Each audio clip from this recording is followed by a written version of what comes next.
This is Curious Incident, a podcast for special needs families and your window into the world of special education. Parenting can be challenging, and we want to make it easier by providing you with the resources you need to best help your child. Let's delve deep into the world of special education with your host, Adam Dayan.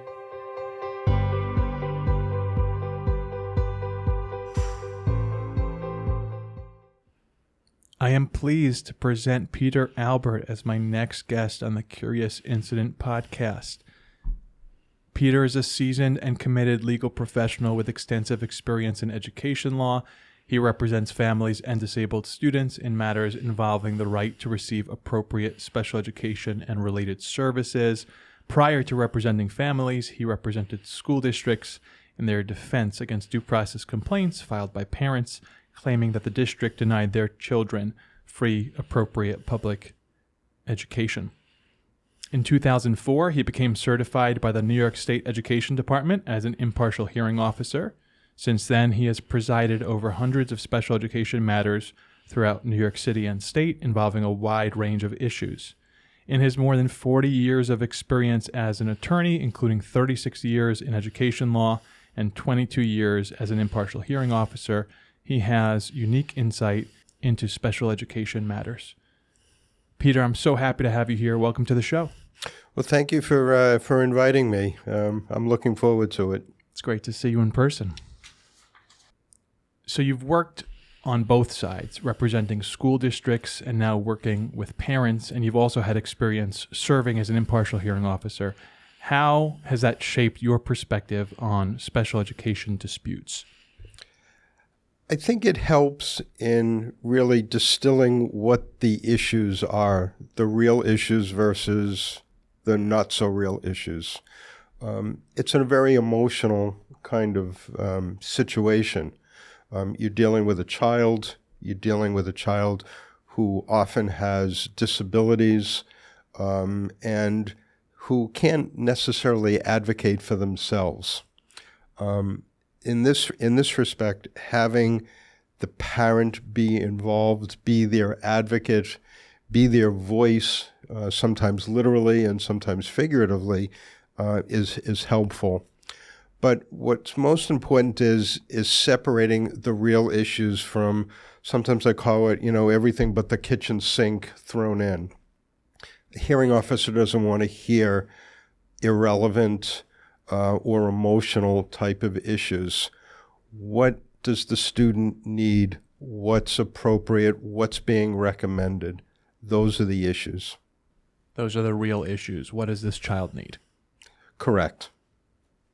With everything happening in education right now, what do you think are the most important issues parents should actually be paying attention to? In terms of everything going on, I don't think there's much of a change substantively in special education. Again, even with the anticipated dismantling of the U.S. Department of Education, I don't think there'll be much of a change with respect to special education law. It may affect other areas like the Office for Civil Rights and enforcing civil rights of the students. But with respect to special education, the law hasn't changed all that much. There's tinkering and there's different interpretations of the regulations, but really not much has changed. And do you mean it hasn't changed for parents or it hasn't changed for school districts? I think with school districts, I think they're facing challenges. And I think most of the challenges are financial. The U.S. Department of Education, as well as New York State Education Department, they're the gatekeepers or the bean counters, as maybe stated. So they're careful because every student who is receiving special education and related services is a cost. I hate to be that blunt about it, but it's a notable issue, and school districts, particularly suburban school districts, need to keep those costs down, need to keep their numbers lower. So there's an inherent I don't want to say bias, but there's an inherent view that maybe the student really doesn't need all of the services that are being sought. And that's where I was going to go next anyhow. You have this unique perspective of having represented school districts, and you understand the legal strategy that's involved in defending them. And so I'm wondering, is there anything more you want to say about that strategy, either in the past or currently in light of changes in education, or both? Well, I think sometimes from a school district's perspective, and perhaps maybe not the New York City Department of Education, which is in a classification by itself. It's just so enormous in terms of not only geography, but the number of students and the types of issues that are being involved, as well as the financial strain, on the city. But in terms of school districts, they're reluctant to give services. Why? I think in part because once they do that, people speak, people talk. They're afraid that, it'll open the floodgates. If they give a particular service to a particular student, by the end of the week, there's 10 more requests from other parents of students who present similarly. And districts are afraid of that. So they try to toe the line and give as little as possible. Mm-hmm. There's a real fear about how it could balloon into something huge. Absolutely. One of the standard features of any kind of settlement agreement is a non-disclosure. And that's the reason why. You mentioned that a lot has not changed in special education law, which is encouraging for parents. And I'm wondering if you can say more about that. And given that not much has changed, why does it still feel so difficult for families to access appropriate services? Well, I think it's accurate that the law really hasn't changed in any significant way substantively. Even during COVID, where things were turned upside down, there were very minor changes, particularly with some regulatory requirements dealing with compensatory services. There was a significant number of claims made by parents stating that the school districts had unilaterally modified their child's individual education program by transferring to an in-person services to hybrid or fully remote services. A 6-year-old little girl with autism is not going to sit in front of a laptop for 2-3 hours a day. That's not going to happen. And hence the student didn't receive services, perhaps regressed in many aspects of whatever her disability was, and needs to catch up. The state education department, following the footsteps of the federal education, U.S. Department of Education, came up with requirements requiring parents to go to the CSE before they could even make an application for compensatory services as a remedy in a special education case, in a due process impartial hearing. And we challenged that. In some respects, we were successful, but it became a very individual battle. When you say we, do you have your school district hat on, your parents' hat on, or a different hat? That was the parents' hat. Parents came to us saying, hey, listen, my kid hasn't received services or effective services for 6 months during COVID. He's fallen way behind in reading. He's fallen way behind in anxiety and other manifestations of their disability. And we challenged that. But the courts were very reluctant to acknowledge that and the courts were even more reluctant to let districts, be required to remedy that, notwithstanding the fact that the law did not change. Mm-hmm. From your experience, why do school districts sometimes fight cases even when it seems clear a child needs more support? And I've had this experience countless times, that it becomes such a mess because the school district is fighting it so hard, and it becomes expensive. Whereas if they had just resolved it at the IEP level without litigation, without having to pay attorneys, for example, it would have been easier on everyone and less costly to the district. So why do they fight it so hard, even when it seems like the child should just be receiving the services? I think in part, personally, I think there's at least two kind of motivations involved. I think one is the purely financial obligation and responsibility. Once they recommend the service, they're stuck with it. Pendency can possibly kick in. They may be able to give this service, but it may take a year or more to eliminate that service.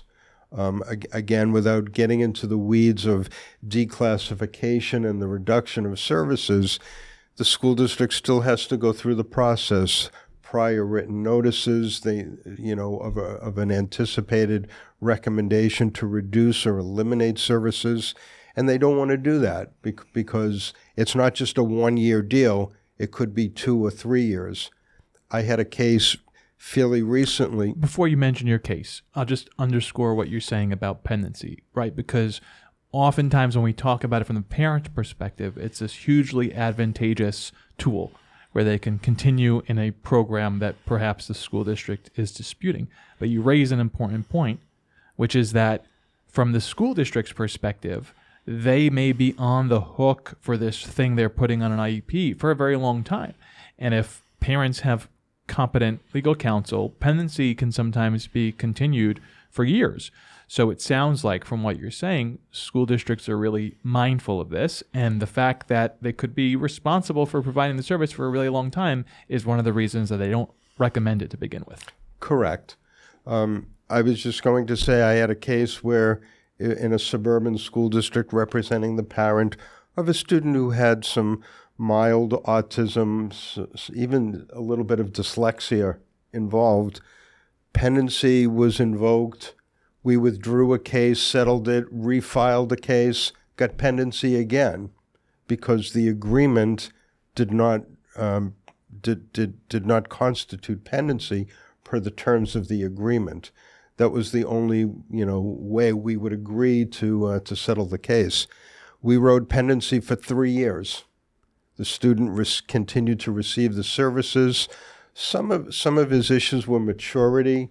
He almost grew out of some of those issues.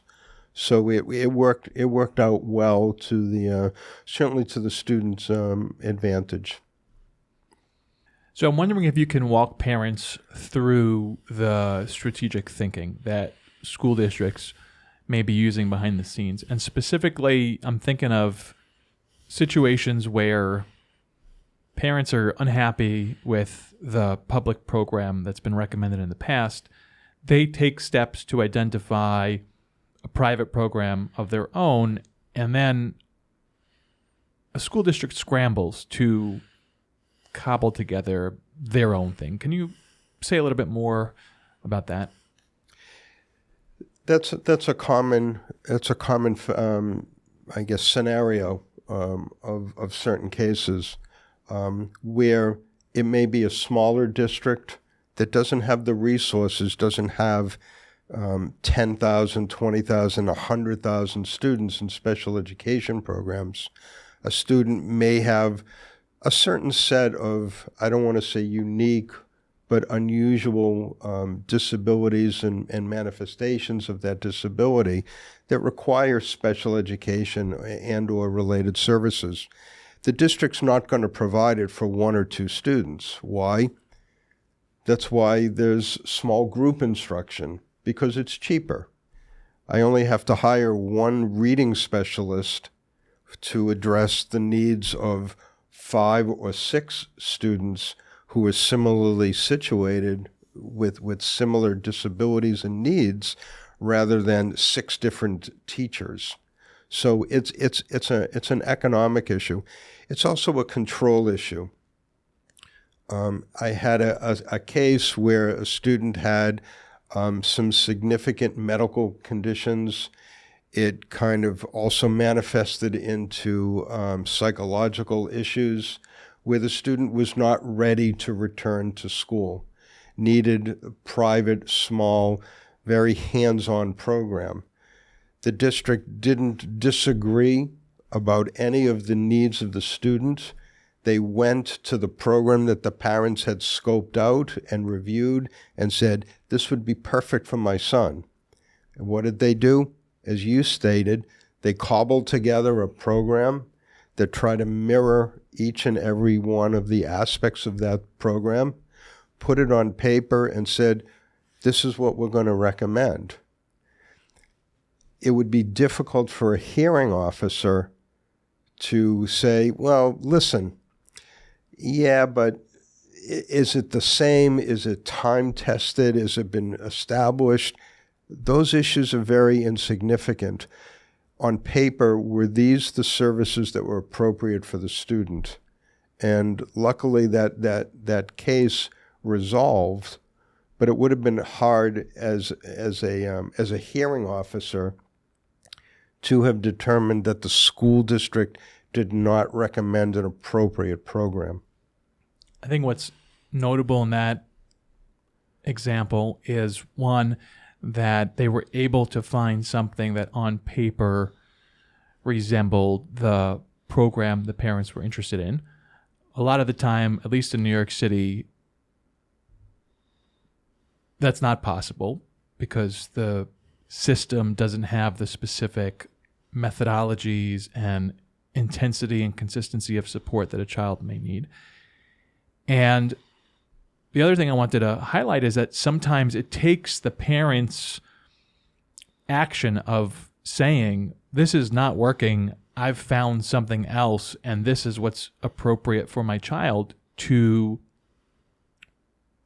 motivate the school district to work harder to find something that's appropriate for the student. Yeah, I think the best role that the parents can play is an advocate, not necessarily as a litigant.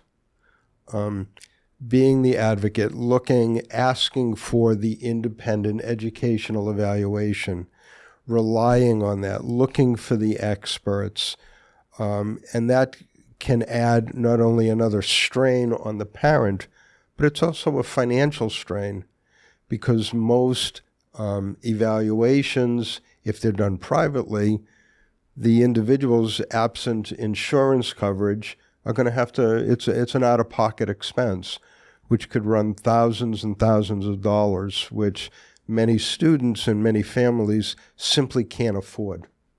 Sure, and I know we've talked on previous episodes about the ability for parents to get funding or reimbursement for the cost of that outside testing. So that's something important that parents should be aware of as well. So Peter, many parents feel overwhelmed by the hearing process. From your perspective, putting on your impartial hearing officer hat, what makes it so challenging? And I want you to picture parents who are new to this process, right? Not the seasoned parent who has been through the process for several years, but they're coming at it fresh and they haven't been through a hearing before. What do they need to know about what makes it so challenging, and what should they realistically expect? I think the parents have to be apprised of the fact that it's an adversarial process. It's not sitting down with the school teacher and the counselor and the social worker and trying to have a conversation as to what the student needs or doesn't need, what's working, what's not working. It's litigation. It's motions. It's subpoenas. It's cross-examination. It can be scary for certain parents. I've had many parents say, listen, if I have to testify in person, I'm not going through with this. I don't want to do that. So I think the parent needs to be apprised up front that this is not going to be necessarily a walk in the park. It's litigation, not the mediation that sometimes is available in special education, but it's litigious. And that has changed, and it's gotten worse over the years. When I started with school districts, I really represented the district at an impartial hearing in person. It was more of a consultant basis. How do we address this particular issue? I was asked and gave my opinion, would speak with the school counselors, the school psychologist, but really did I appear on the record? Now it's totally different. It's if you look at the regulations say really nothing about motions. But yet I don't know if I've had a case in the last 10 years where there hasn't been some kind of a motion filed by one side or the other. Subpoenas galore. And again, it's litigious. And parents need to know that. That's why having an attorney represent them is, in my opinion, critical. Let's go deeper with that. Specifically, the parents who's saying, this is too much. I don't want to have to testify at a hearing. I don't want to have to go through this process at all. And they throw their hands up and they say, not me. What do you want to say back to them? What sort of encouragement or advice do you want to give? Well, the encouragement is, I will hold your hand through the process. We will take it in incremental steps. If the student has medical issues, I'm not asking you as your attorney to be the doctor. I'm not asking you to be the expert on Wilson reading. I'm asking you to be the expert on the student, to tell the hearing officer what you have personally observed. Have you seen your son or daughter become anxious or angry, upset, frustrated with respect to the services that they're receiving? Those are the kinds of things that you as the parent have a unique perspective on. And that's what I would have you testify to. What goes on during the weekend? What type of friends does, your son or daughter have outside of school? What kind of activities do they like? Also, with respect to sometimes for a unilateral placement, what have you seen in terms of progress? Has their vocabulary increased? Has their ability to use their assistive technology device increased? If there's physical issues, have they been able to sit prone for longer periods of time? Things like that. So to make it as easy as possible for the parent, I think if the parent absolutely refuses to testify, it becomes significantly more difficult. As a hearing officer, I have to wonder, why the heck isn't this parent testifying?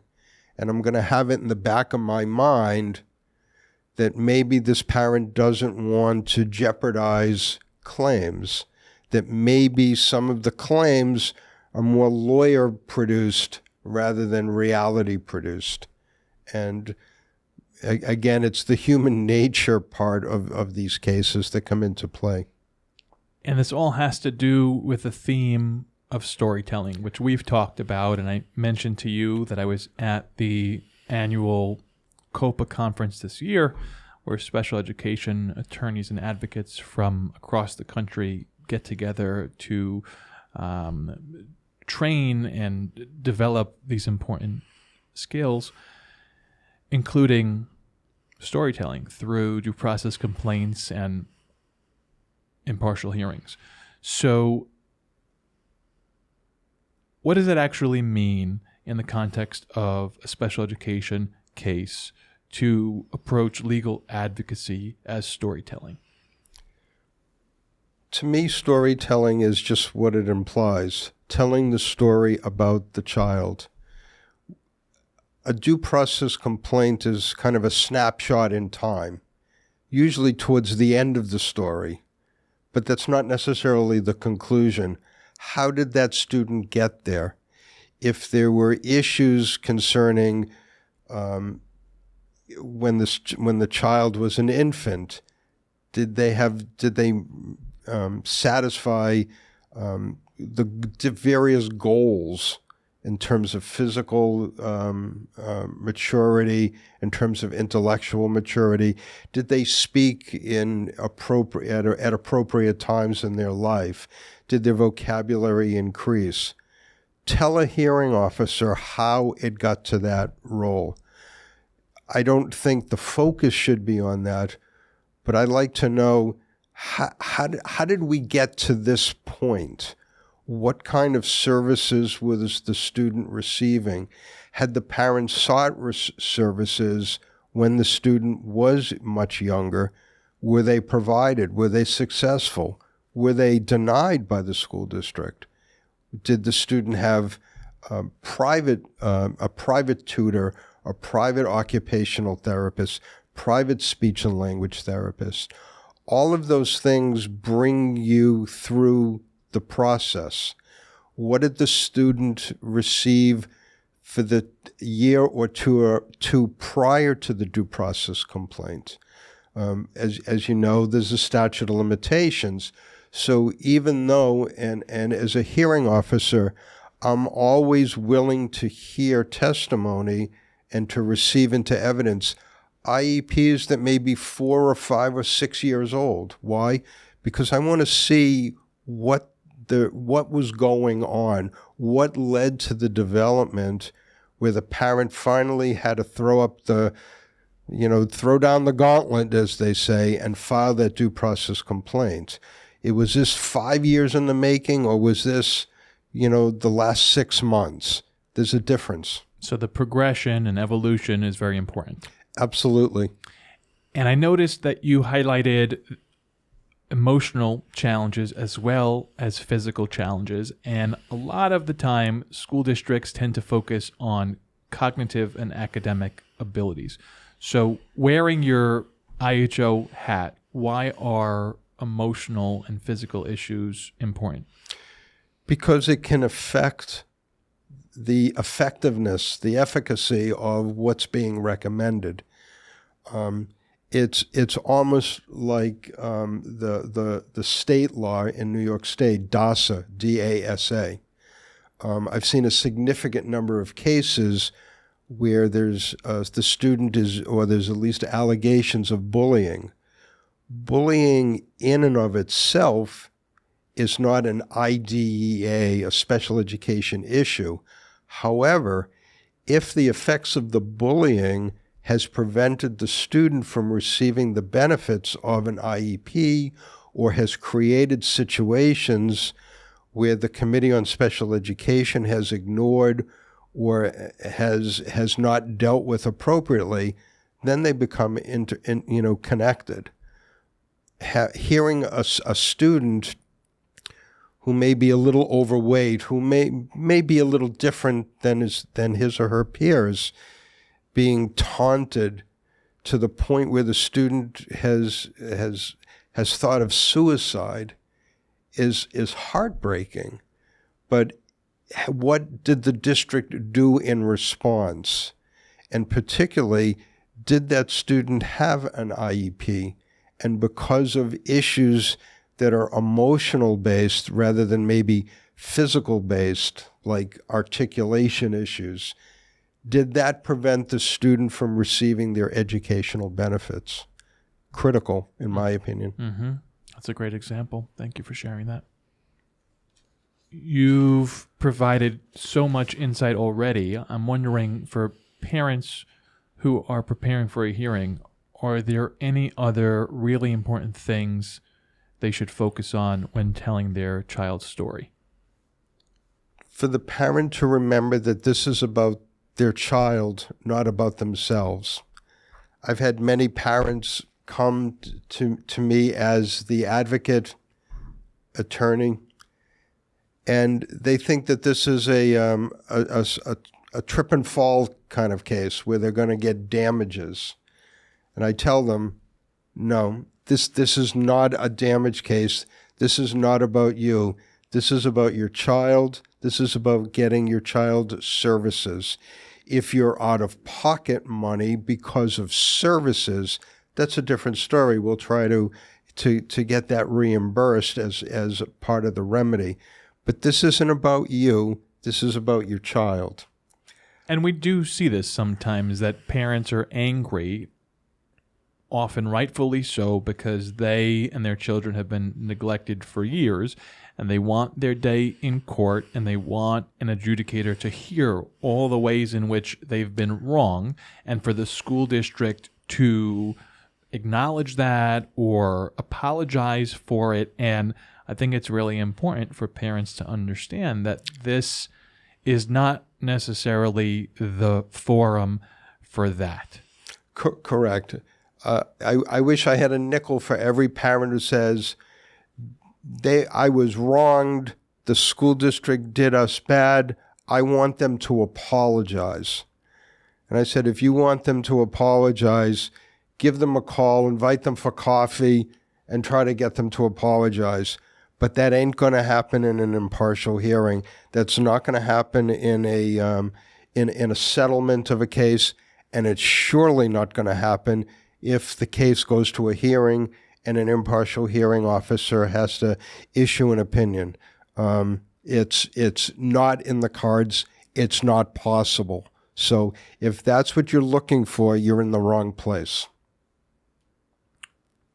But there are many things for which they'll be in the right place. And so to demonstrate and have the IHO determine that they deny the child a free, appropriate public education, certainly in the right place. To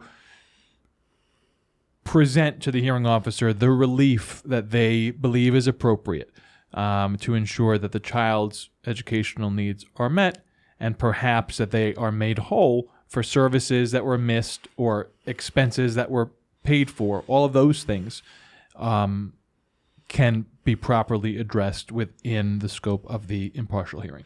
Absolutely. I tell parents, we're putting together a puzzle, and the entire puzzle is a picture of your child. You are putting together, you are adding to that puzzle a few pieces that nobody else can provide, because they're all unique pieces. And those are the pieces about the child. How have they dealt with school? How have they dealt with the services recommended? How have they been assessed? How have they been dealing with, obviously, the frustrations of not receiving the appropriate services? To be honest, when you testifying is one of the most terrifying activities, maybe after a podcast, but certainly testifying for parents. And parents need to know it's okay if you don't know the answer. It's okay if you don't remember something. If I hear a parent, or certainly a non-professional, speak with so clear and so lucid as to facts and dates, immediately a red flag goes off in my mind that they've been coached, that their testimony really is not genuine. And hearing officers have the ability to assess the credibility of a witness. And it's one area of being a hearing officer where it's extremely rare for the state review officer in New York State or for a court to reverse. a hearing officer is looking at somebody across the table, or sometimes on a computer monitor, I can tell if somebody's lying through their teeth. You do it long enough, you get that vibe. That will torpedo their issues very, very quickly. I just don't believe it. It's not typical for people to have perfect recall of events 2 years ago, 3 years ago, 5 years ago, 10 years ago. It just doesn't happen. These are really important points, and I think they also take some of the pressure off of parents. They don't have to know everything about the case or even every specific detail about what they're testifying about. There are going to be experts who do a lot of the heavy lifting. Right. Presumably, they're going to have legal counsel working hard to present the case. So parents just need to speak to the thing that they're already expert on, which is who their child is, how they're struggling, and what helps them succeed. Yeah, there's nothing more compelling that a parent can add to the process than to give specific, concrete examples of their child's behavior, either how they dealt with services or progress that has been demonstrated. Nobody else can provide that kind of information. It's not done in assessments for the most part. Certainly, school children act differently. I have 3 grown children. We'd go to parent-teacher night, and I would wonder if I was in the correct room, because they would be explaining that my children are just wonderful people and well-behaved. And obviously at home, they act very differently. Sure. And I think giving that familiar perspective tremendously helps the hearing officer assess the effectiveness of the program that the student is receiving. Yeah, I'm laughing because I've been there as well personally, and I know what it's like to watch a child hold it together so well at school and then come home and fall apart. And I think it raises the question of the emotional toll on a child to get through the school day. And we don't only want children who do well on their exams. We want healthy, well-adjusted children who succeed socially and emotionally as well as academically and are on their way to being independent, healthy, and productive members of society. That's in the statute. That is the goal of identifying these needs and making sure that children get supports and services. Absolutely. You just to score that, IEPs have an emotional, social, aspect. Are they making progress in there? Are they having problems? Do they need small group assistance or one-to-one assistance? So I don't think that should be discounted. It may not be intellectual functioning, but it clearly has an effect on the intellectual functioning. Absolutely. From the hearing officer perspective, what makes a special education case a difficult one to decide?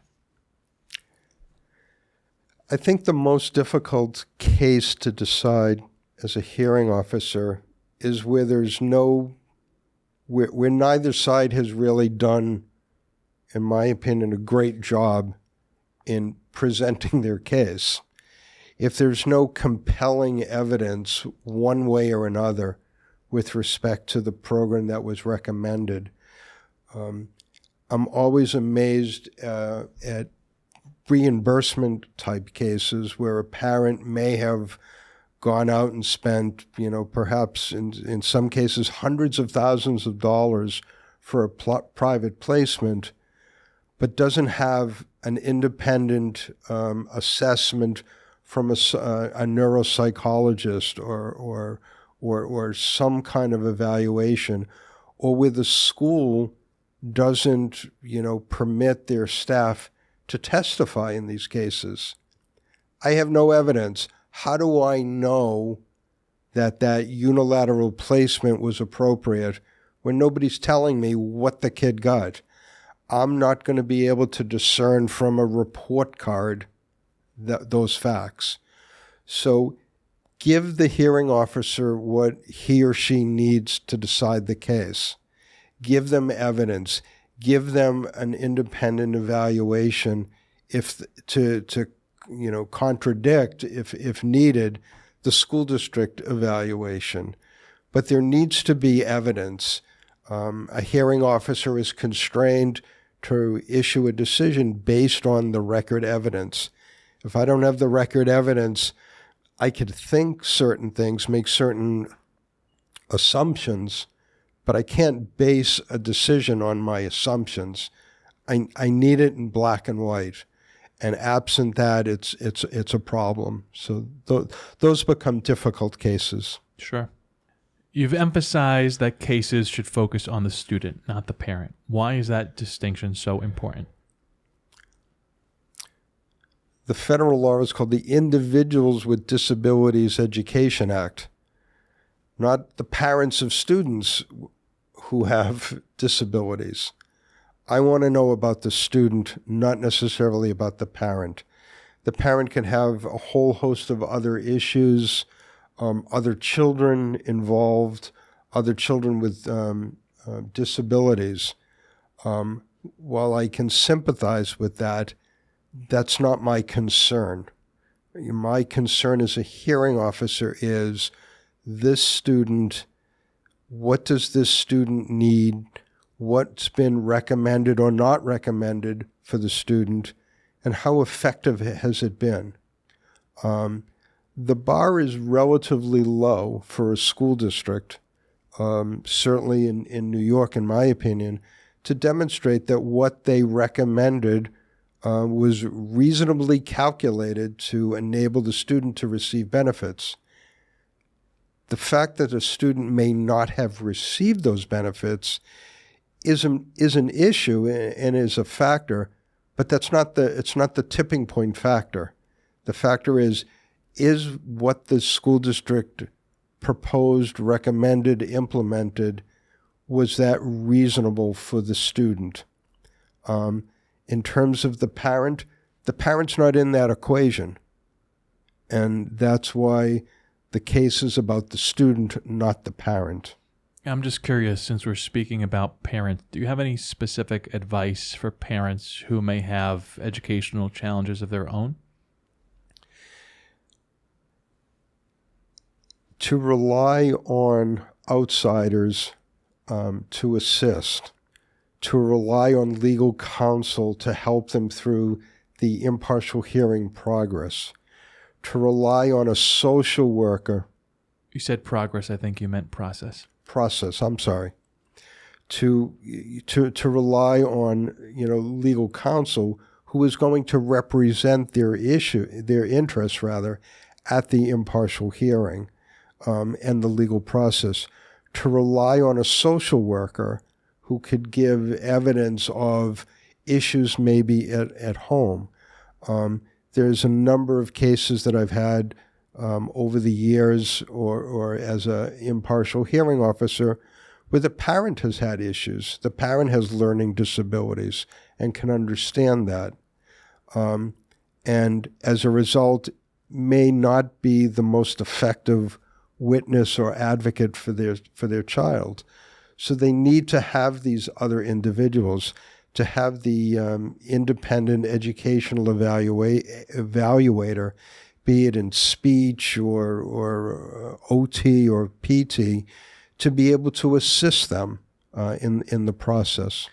And we've talked about what's happening in school versus what's happening at home. And since you've approached this area of the law from so many different perspectives. I'm curious about your view.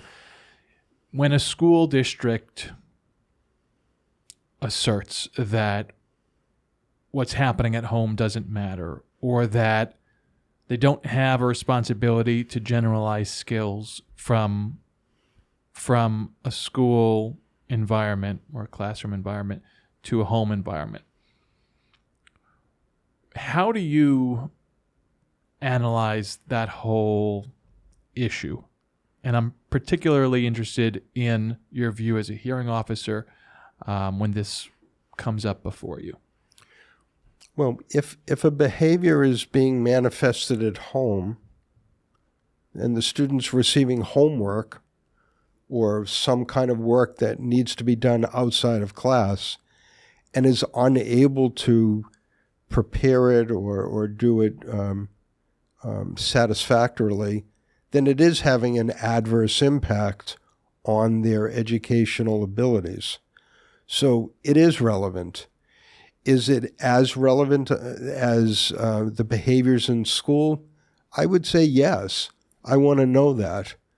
Again, a student, in school has different pressures. They're with their peers. There's a whole host of other issues and other dynamics going on within a classroom. At home, again, there's another set of dynamics, but it all goes to whether or not the services that are being provided are appropriate, and if not, does the student need other services? Not necessarily more services, but other services. Sure.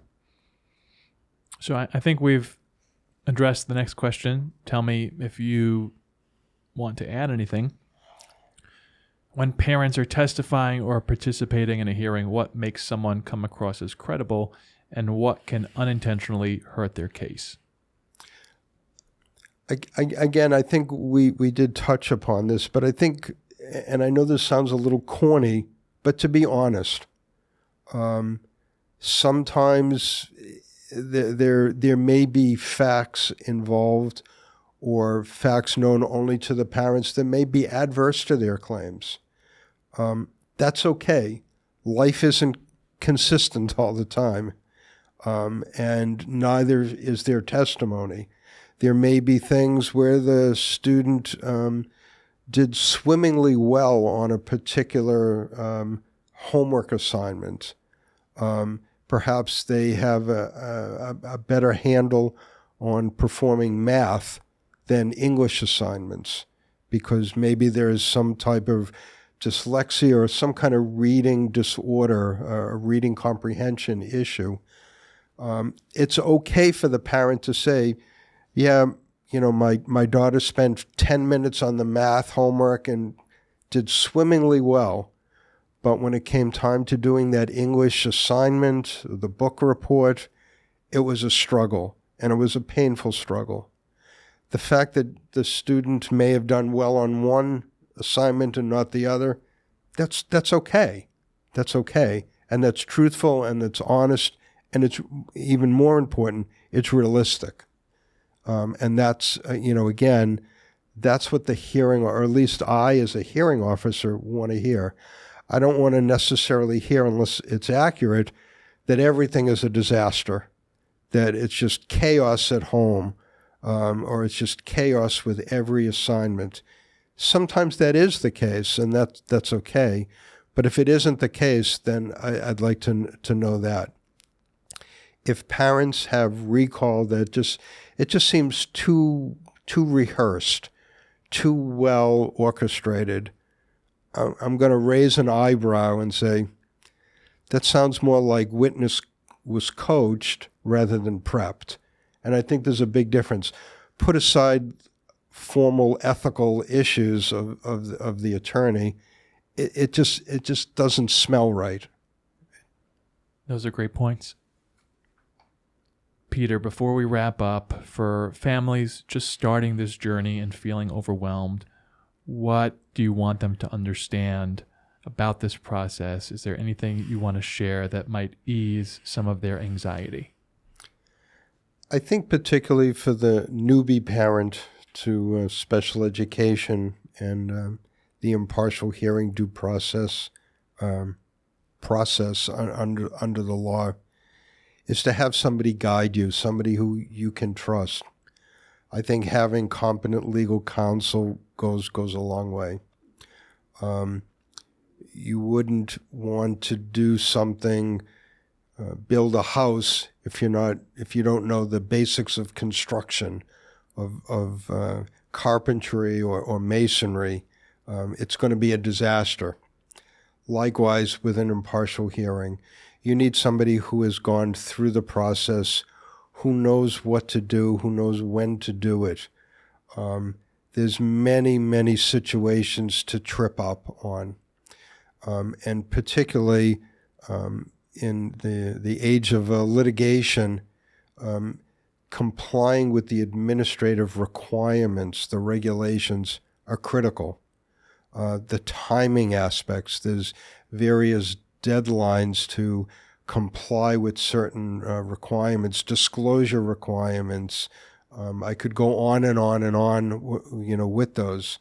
But having somebody who's familiar with those, guiding you as the parent, I think is critical, and enhances your ability at succeeding 1,000-fold.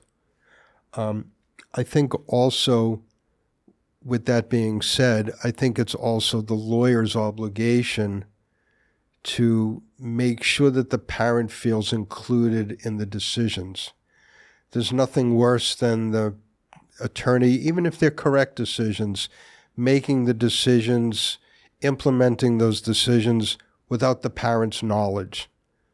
The parent is going to say, well, when did this happen? And who gave you the right to say that or do that? There may be reasons that you as the attorney aren't familiar with. That maybe the parent didn't want certain facts known. Sometimes that happens with divorced parents. One of the things that when I ask if I know the parents are divorced, or as a hearing officer or as an attorney, I'll ask who possesses the right to make educational decisions. You don't want to find out 2/3 into the hearing that you've been dealing with the parent who may be a wonderful person to you, but the court has issued an order in a matrimonial proceeding that they do not have the educational rights or the right to make educational decisions on behalf of the child. So having parent involvement, I think, is critical. And I think having, a legal shepherd bring you through the process is also critical. Yeah, I'm just thinking about what you said about educational decision-making authority. That's something that comes up from time to time in our practice as well. And I think that's a really important point, to the extent that courts have intervened in a relationship and said who has that authority. That needs to be followed. And from legal counsel's standpoint, they need to know that they're working with the parent who has that right to make decisions about their child's education. Very often, and I see it more in New York City than in other jurisdictions, dealing with a grandparent. Many children, for one reason or another, are being raised by their grandparent. And the definition of parent under the IDA is very expansive.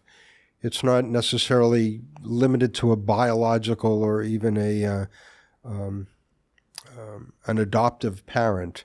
It can be very expansive rather. And I think just knowing that in advance is critical to both the parent as well as to you as the attorney. And as a hearing officer, again, if I'm issuing an order, I need to make sure it's against or in favor of the correct individual. That's great. Anything else you want to add? So I say that's all, folks. Okay. Well, I have to thank you so much for being here. I really respect and admire all of you years of experience in this field, the different hats that you've worn, the multiple perspectives from which you're able to analyze this process and give advice to parents who are going through this. And thank you for being here. Thank you for all of the wonderful points that you've shared with our listeners. And I know it's going to be hugely helpful to them.